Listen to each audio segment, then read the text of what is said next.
And last but not least, you will talk about Venom: The Last Dance, right? So I love how Boy. things kind of come full circle, right? So first Venom, we talked about it when it dropped. We made fun of it. Of course, we had to make fun of the Eminem theme song, Venom, I'm trying to get him, Venom, Venom, Venom, Venom, right? And all that kind of stuff, right? Yeah. Um, and then Venom Let There Be Carnage came out, and I covered it when it came out digitally because this was in Yeah. 2021, and I think folks were still home because of COVID, right? So yeah, I saw it. I absolutely hated it. I thought that it just It was wastes terrible. Carnage. Again, Carnage, I mean, I'd not say that Venom and Carnage are, two of the greatest anti-heroes or villains ever in Marvel Comics, right? But it's Carnage, dog, and I mean, it's Woody Yeah, Harrelson no? of all people playing Carnage, and they just waste that. They just Yeah, waste completely. spot. I thought we would get at least something like a Maximum Carnage, but without Spider-Man or some bullshit, whatever. Yeah, Moving on. thank you. Yeah. And then Mm. what make it worse to me now is that they just spend so much time on the whole bromance thing with Venom Right, the and jokes, Eddie yeah. Brock, and it's just like, oh, Eddie, and there's literally a moment, swear to God, where Venom is like begging him, like almost like having a lovers quarrel, right? And Venom is Right. like, Eddie, in his voice, and it's like one of the funniest things I ever hear in this franchise so far, right? But yeah, as you can tell, I am not the biggest fan of this franchise at all, right? I still stand by what I said in my Venom 2 review where I said, yes, if you have absolutely nothing to do on a Saturday night and Venom showing on TV, like on TT or something like that, or on Stars or whatever, watch it. It Yeah. kind of makes for Saturday night viewing, especially if you have like a couple beers inside it. It makes for that, right? But in no way is this like the best superhero movie ever. No, unfortunately, I have to say this: the best representation of Venom I've ever seen, in my opinion. Right? It just, I mean, Tom Hardy could do no wrong in my eyes, boy. But I don't know, boy. This is just studio interference, right? That's what it has been from the very beginning. This could have been an R. Sorry, even from day one. The moment we heard PG-13, is like, what? Venom? What? Right, yeah. What? Guy who eats humans. Why are we giving this rated Yeah. R? So why we give this PG-13? And yet here we are, right? So yes, much to everyone's surprise, we get a trequel, and this is the conclusion of the trilogy that people didn't even know existed. But yeah, we have Venom: The Last Dance, right? And we both saw the trailer, the first trailer when it came out, and it's like, oh, okay. How we Yeah, doing? didn't care. I Venom horse, all right. Yeah. Yeah, whatever. Venom horse, okay. Kind of Ghost Rider-ish, kind of, but okay. Right. As we doing, okay, all right, yeah. But yeah, but after I saw that, I just did not have the manpower to go and see it, right? 'Cause I just knew it was going to be another Let There Be Carnage, right? But I hear from some people that it's not as bad as that, but still not good yeah. at all. And I hear now that it just performing underwhelmingly in the box office, which is a surprise to Right. no one, given how Venom, how Let There Be Carnage was, right? But yeah, I think I talked long enough. But you saw it, brave you saw it, right? But yeah, before you get into the synopsis and how it was, yeah, just tell me how you still feel about the past Venom films. Right. So yeah, the first one I remember going to see. It had a decent. I think it had a good marketing campaign. As far as a marketing campaign is concerned, it corny as hell, but to me they made all the right decisions. They constantly reminded you that a Venom movie is coming out, and then they get Eminem to do a song. That you can't go wrong with that. And they just kind of went old school with the marketing campaign. And yeah, the movie did I think it made almost close to $1 billion. Not surprised. Yeah, the sequel is a colossal waste of time. Rubbish. Probably one of the worst things I watched that year. I didn't really care. But then, seeing what it was, it's like, all right, well, it's more like a Transformers movie, right? That's how I see it. It's like, just treat it like that. It's dumb. You laugh at it. You do your as a critic, you bring out your stand-up comedy routine to make your jokes and say how bad it is, blah, blah, blah. How bad is it? Am I right? And then you move on. Yeah. And those first two movies was pretty much it for me. Right. This I one, forgot to mention here before you get into the new one. Yeah, we should try to remember because it actually happened. The little post credit scene kinda with Venom and Tony. Sorry, I'd say Tony Brock with Venom in Spider Man No Way Home. There was that. I remember you not caring at all for that. I saw it and I was like, all right, okay. Cool. Right, so He go back home. Right. they don't make. Cool. I don't think they make any reference. They kind of try to make a reference to that, but not really in this. Okay. But yeah, not really. All right. Yeah, so that's pretty much it. And then, well, this third one, I'm not surprised it exists because, like, all right, well, the second one was big enough. Venom is one of those characters that, like, in the 90s, that it just have enough in the pop culture gas tank for you to give a shit. And that's about it. And that's basically it. This one is, I think, better than the second one. I had a little more fun with this one because they do some smart enough beats with it. It's some typical beats. It's stuff I usually come down on, but like since it's better than the second one, it's fine. Whatever. Yeah, basically it follows up straight from the events of two, where they had a hideout. They was in Mexico. They do the same bar thing when he was in the bar in Spider-Man. But nobody gave a shit. It's like it's Amy, when she's Amy Pascal or whatever, is still pushing this nonsense. I don't know if she was part of this, to be honest. And so basically what happens is that he had to clear his name. He's a prime suspect. He becomes suspect in a murder, right? So some murder. I forget the character's name. I think Mulligan something. And he, they reference stuff from all of these characters, some from the not the Maximum Carnage storyline. I forget what storyline, but basically it's the one with all the symbiotes. That's basically what the story is. So they bring that in, and it's who get symbiote power. So they get people like so it's like, hey, Lizard from the other Spider-Man movies in this, and then Baron Mordo is in this for some reason, but it's not Baron Mordo, it's just the actors. So Chiwetel Ejiofor, playing Strickland, and then Reese fans playing Martin. Like, okay, I mean, why did this? All right, wasted talent in my opinion, but whatever. And then it does a road trip film kind of thing eventually. So him have to run away from the authorities, escape from this, and they had to go with in the desert to find out this family who have to go on a road trip, and they had to do all of this. And then they, a bunch of hippies types, they get to Las Vegas, and they apparently Mrs. Chen is in this still for some reason. Like, all right, why? All right, so she wasn't a shop person, whatever. They move on, and then basically you have the big final fight with all the other symbiotes because the big bad guy in this is Null, right? So if you know who Null is, if you don't know who Null is, I don't blame you. He's just one of these obscure kind of characters. He's the kind of the creator of the Venom symbiotes, if I remember correctly, and they do all of that with respect to the ideas of the Venom suit and what the Venom suit mean, and it's kind of like he's kind of like if I understood what was going on, it's like he's kind of like the equivalent of like what Clark was in Man of Steel. Remember the whole he have a special thing inside him that makes him special amongst the Venom people, and once he goes away, the bad guys could come, kind of thing. Let's call that boy the Codex, something like that. They need him for that, and all of them kind of have to go to war with the xenophage, something called a xenophage apparently, and it's a total mess, right? So Null has the Codex, and Null have to get the xenophages to get it to the portal to Earth, but Venom had to sacrifice himself to destroy the Codex and save the universe from Null, and that's it. But at the post-credit or the mid-credit scene was like, Null coming still, so they supposed to have a fourth film, or they're gonna do some extra stuff involving Spider-Man, I'm not sure. Well, by the way, Null is connected to God Killer from Thor, so like, is it connected to that? Not sure, no one cares. This was terrible. Like, this was, again, not as bad as the second film, but not as good as the first one. Nice stretching it. God, I think the first one is still terrible too. But at least it was a somewhat entertaining, Transformers movie. I call it a Transformers movie. It felt like that. Just a messy set of action, and they make it work. This one was just some okay jokes, some okay beats, had some fun with it, but it was still like just a colossal waste of my time. But I will admit that the reason why it wasn't as bad is because of my mood. I was in a surprisingly good mood for this, so it wasn't that bad in that sense. Like if it was how I was feeling with Joker when I went to see Joker fully at Duns, I would have really like be hating and ripping this apart. But it's like, whatever. I mean, Andy Serkis is Null. Alright.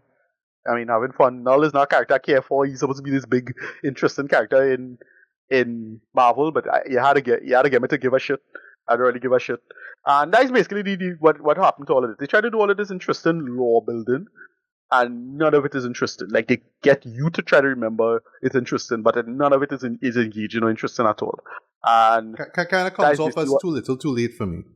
Yeah, that's the problem, and nobody give a shit about any of this as it is. Like, is other Venom suits, and they're trying to do that, but none of it like, okay, this is a creature that I don't care about.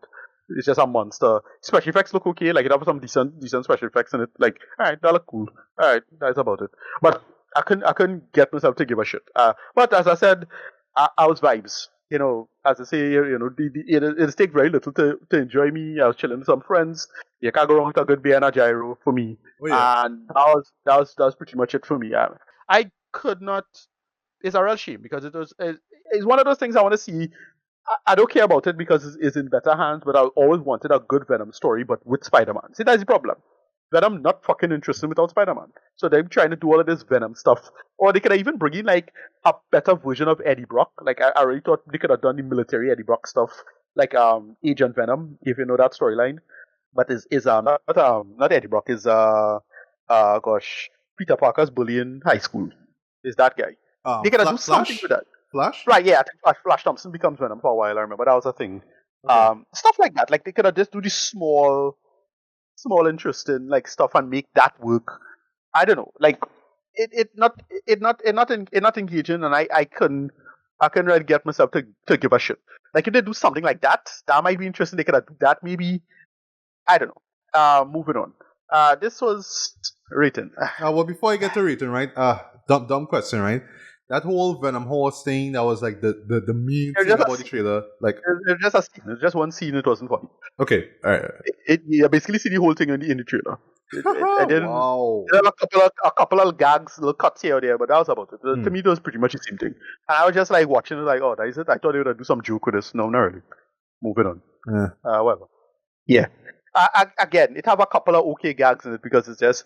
I think that's his big seller. This like it says, oh well, they try to make it funny, and then this time they had to do a big like it had a like kind of a funny marketing campaign. Because again, the marketing campaign for this was okay, like because they had like some stuff with Megan Thee Stallion, or they do that dumb TikTok joke where they'll have a character fall down, and then the person will come into frame falling down as if it keeping the same momentum. You ever see that on TikTok or on YouTube? Well, it's the same bullshit. They do the same bullshit for this.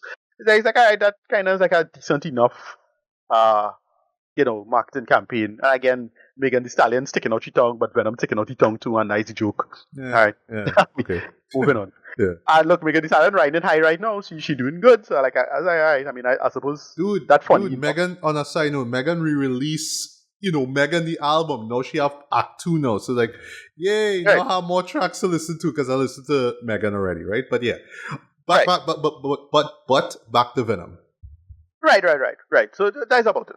I really have nothing to say other than like, well, the script is kind of normal and it just like they get into the whole Null and Venom thing. Like it really like from an actual engagement standpoint, you're really like I was just going through the motions just watching this thing. And it's not like I was drunk or not like that, like, oh, I'm so drunk or sick or tired or it feel like a slug. It's just like it really had fucking nothing here. Like it's just like they just tell a story, they just try to wrap it up. It was again better than the second one, I'll admit. But it didn't say nothing. I think it had nothing to say. And the way they try to set it up is that they try to set things up for a future thing now. And that not sticking with me at all. And I just hope they just kind of just let us die in a ditch. Like I hope this don't make money. Like very rarely I root against film franchises. But this is kind of like what you don't want a Sony superhero film to make money. Oh shit! Right, you know. But see, this whole what is called it? By I don't know what's the term they call it. It's called SPUM, which is really the Sony Pictures universe without Spider-Man kind of thing. I forget what it's called.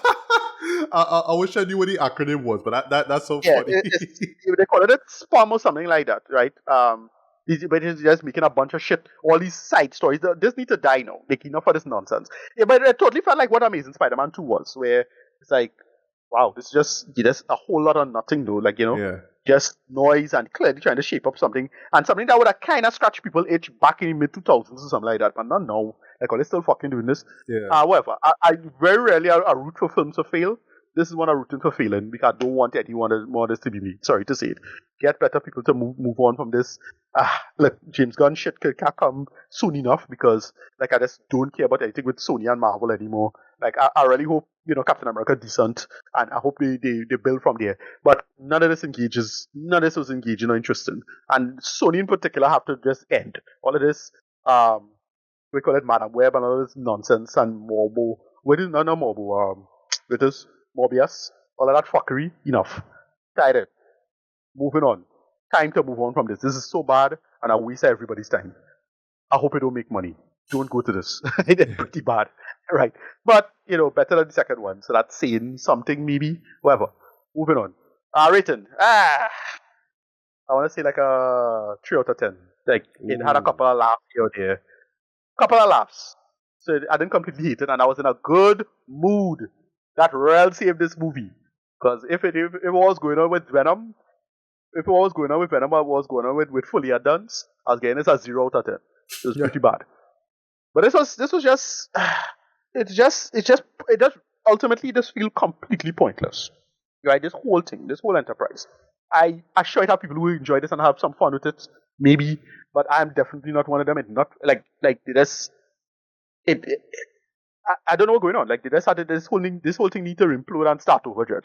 As I said, I can't wait for James Gunn to just revitalize this. Hopefully, I hope his movies, what he's doing with what's going on with the DC universe, they do that, and that is where comic books go to in terms of like, all right, you're making some good stories, entertaining, good box office stuff, and revitalizing material. But this is a waste of everybody's time, Jed. It's terrible. I kind of hated this, and this probably more than likely gonna get one of the worst of the year for me. Not surprised. So yeah. Written. Yeah, 3 out of 10. Rubbish. Right. So up next is Kraven the Hunter. Woo! So we're gonna have Sony is gonna have 3 bad films under their belts. Yes. In December too, Yeah, I have zero faith in Kraven being good. I don't know what they're doing with it, but I mean they're putting out in December, which is interesting. Yeah. And alright, whatever. And an R-rated superhero movie, no doubt. It's like, okay, you're going up against... Right, yeah, that's what it's called SPUM. Yeah, that's what I call it, which is or SPUM C, which is the Sony Pictures Universe of Marvel movies. That's what it is. Okay, right, or SPUM C, Sony Pictures movie universe of Marvel characters. It's just that. It's just this lazy, they're just holding on to this franchise to the most desperate and pathetic of ways. Yeah. Like I can't think of any of these movies were good. I can't think of any of these movies. I can't think of any. With the exception of the Spider-Verse films, none of them were good. But the Spider-Verse don't count. We're talking about the live action ones, right? I thought you just meant Sony as just the brand. Sorry. No. Yeah. But yeah, the live action ones, no. Yeah, and something called El Muerto coming out, apparently. I ain't sure. But, who was in it again? I swear, like I know which I think Bad Bunny is supposed to be in it as well. I think I don't know, right? I have no idea. Yeah, I was about to say this as we wrap up here. I was about to say, after 2024, that's gonna be it as far as these shows go. Because Sony will look at it and be like, yeah, that's it. We done. But something tell them. Especially with this big announcement about Marvel Studios doing a Spider-Man 4, this might not be the end of it, but we might get. Tom Holland. I have no idea what's going on with Tom Holland's contract. So here's the thing: they could still potentially do something interesting, but they'll have to bring back Andrew Garfield. Like they could do that, They still have options, and that's what I'm worried about is that they'll just use the options and they say, all right, we're just doing it for the laziest possible way. In the easiest possible sense, no? A lot of people especially after that third Spider-Man movie, a lot of people wanted Garfield to come back, like just give him more movies, or even get fought Tobey Maguire something going, or something like that. Yeah. I think Garfield have the most potentially.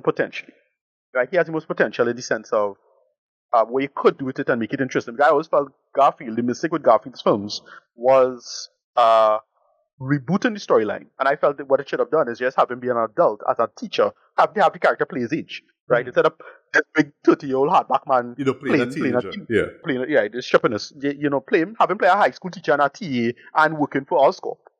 So it'll make more sense why the girl who working for Oscorp, them working together, and you do that, you tell the story from a different perspective.